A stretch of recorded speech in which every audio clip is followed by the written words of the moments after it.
The way spiral cut works, we're going to put it, let's just say we put it right here. Okay, we're going to hit spiral cut, 1 second, we're going to hit start. And I've got ultrasonics off.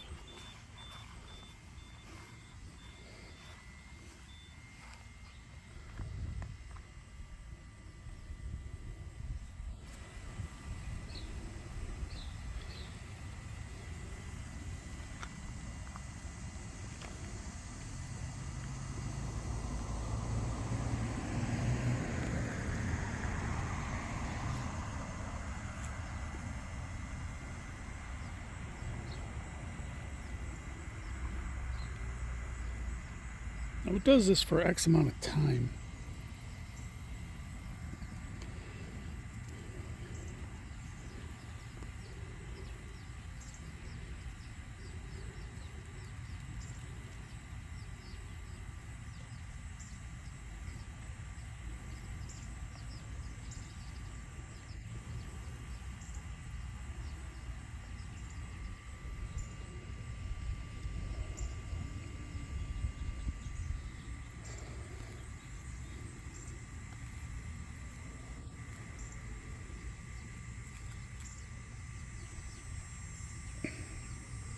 Now remember, when the robot's doing this, it has no idea where it's at. All it's doing is running one wheel slightly faster than the other. There's no closed loop. It can't see anything. The camera is looking for obstructions, so it'll stop. It exits out of spiral loop and goes into random mode if it detects an obstruction. But there's no mechanism to guarantee it's cutting the grass within the spiral. It's just going in a dumb circle, and it's varying the speed of the motors so that each circle gets slightly bigger each time around.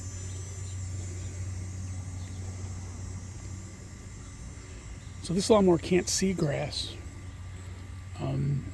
All it can see is high contrast changes, between, for instance, like the sidewalk and the grass. It can see that.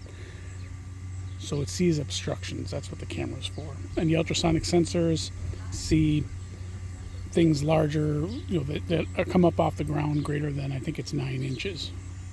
Just like they're the same types of sensors used for when you're backing up your car.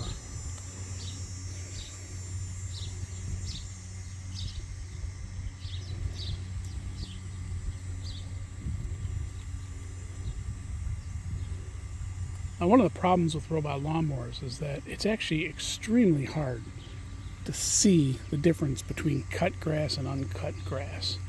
This is something I've learned since making these videos, is that it's obvious when I'm outside, it's obvious the grass that it's missing. I can see it easily with my eyes.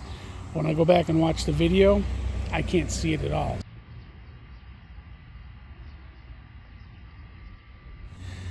I think the color change between cut and uncut grass is just too subtle for the camera to see. And it's even hard for the eye to see, let's face it. Okay, so there it just exited out of spiral mode and entered into random mode. And that was approximately 3 minutes and 30 seconds.